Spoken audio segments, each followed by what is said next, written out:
প্রত্যেকটা মানুষ অস্থির।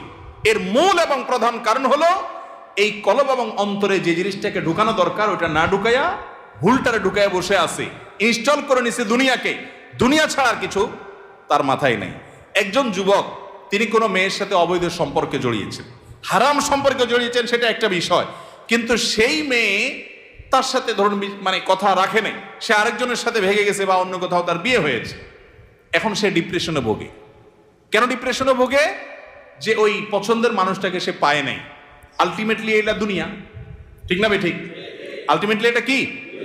তার অন্তরে যদি আল্লাহকে স্থান দিত, আল্লাহকে যদি সবচেয়ে বেশি ভালোবাসতো, আল্লাযীনা আমানু আশাদ্দু হুব্বাল, তার অন্তরে যদি আল্লাহর সাথে মহব্বত সবচেয়ে বেশি থাকতো, আল্লাহর সন্তুষ্টিটাকে সবকিছুর উপর যদি প্রায়োরিটি দিত, তাহলে এরকম কেউ তার জীবন থেকে চলে গেছে, কেউ আসছে, কোনো দোস্ত নারাজ হয়ে গেছে, কিছু টাকা লস হয়ে গেছে, একটা ব্যবসা ছুটে গেছে,